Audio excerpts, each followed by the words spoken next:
YouTube! Today I'm going to share my original drama workshop that I've made, so let's start!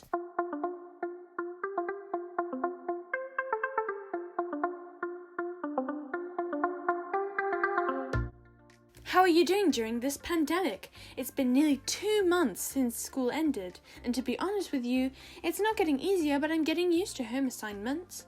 So this is my drama assignment.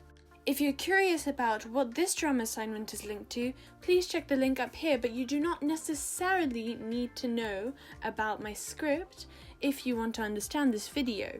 However, it will definitely be useful when I'm talking about the characters. I wrote an opening for an original one-woman show and now have to create a workshop based on it. The criteria is a vocal warm-up, a physical warm-up, Activity 1, which is exploring the physicality of each character in the script, Activity 2, which is how you use movement, eye contact and stage pace when performing the script, and a question you will ask the actors to stretch their understanding of the script. So first we will start with the vocal warm-ups. Since in this play there is a lot of space for the actor to play with their voice, e.g. when they're doing different characters, it is essential for them to have a warmed up clear voice to work with. Exercise 1. Get them to do a quick massage of the area in between their chin and neck. It is a nice exercise to get the area loose and leave room for easier voice projection. I've just found this personally useful over the few years that I've been doing some drama acting things, and I've definitely found it just a useful little quick exercise. So I definitely recommend you doing it if you are going to be doing any acting or doing a monologue or doing a duologue or anything like that. Exercise 2. Do some lip trills and explore your range. It will end up being beneficial as you never know what you might end up doing in the early stages of doing a play and finding out what works for you when you're trying to convey the character's emotions. You never know what you are going to end up doing, how high or low you're going to go to need to express a certain emotion, so it's always just good to be prepared. Exercise 3. Let them start to express different emotions. For example, give them an easy phrase, e.g., I don't mind. This phrase can mean different things depending on how you say it. You can say it in an aggressive way to show someone being passive-aggressive, like I don't mind, or you can do it in a happy way as if you sincerely mean it, like I don't mind. There are many different ways to do this, and it's a great way to start up your voice. So now we move on to the physical warm-ups. Exercise 1 is a basic warm-up to brush away any drowsiness. Pat yourself down from head to toe and do a few jumps on the spot, going through the feet. Here you can make sure that you can put yourself in the right mindset to be in the workshop. Number 2 is starting off at the top of the stage and walking down the middle in different ways as if you're on a street as different people. This will help you find the right gait for different characters that you're going to convey later. Number 3, give yourself a simple scenario that you have to act out without speaking. This will be a good way to test how you can convey ideas without having to speak. You should make sure to be using facial expressions and gestures to help convey your emotions or ideas that you want to get across. Now for Activity 1, which is exploring the physicality of each person in the script. This is where knowing about my play comes in handy to know about. So we will start off with our main character, Esther. Esther has a pretty precise description at the beginning, and we can tell that she's quite kept together person, but can also act upon her emotions, like when she kicks the table down.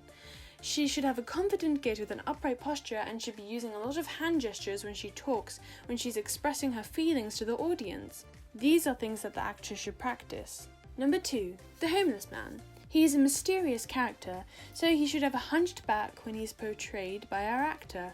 Then he should have a strong, solid gaze, in a way that even though he is on the streets in a bad place, since he has already gone through so much, he is used to it and knows how to handle the situation.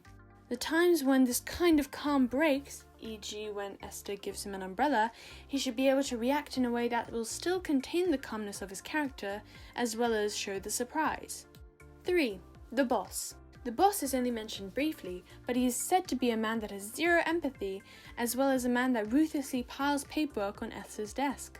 He should have a snobbish aura, as he is giving all the work to his workers and not doing it himself, as well as things like clenching, swinging fists, and leading himself by the nose. Activity 2. How to use movements, eye contact, and stage pace when performing the script. Exercise 1. Do some practice of types of gestures that you might use to express different emotions.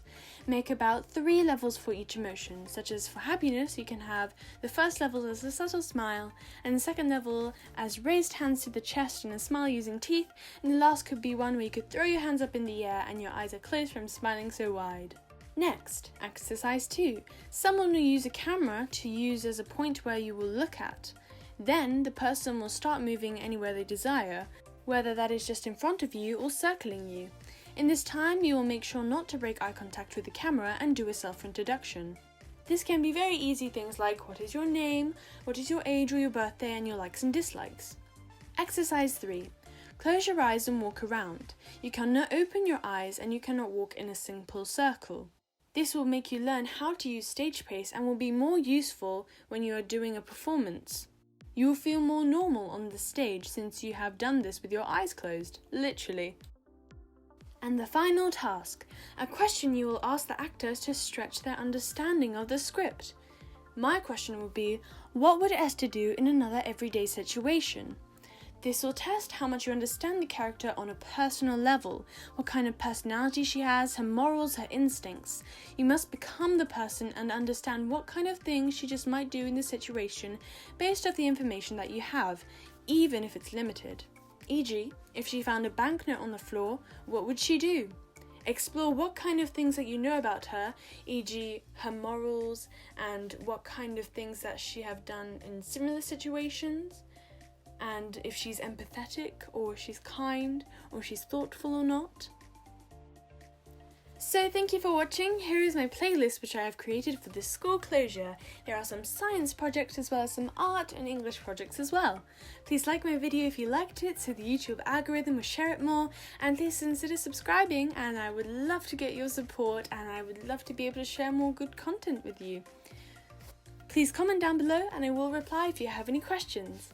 And until then, I will see you very soon. Bye!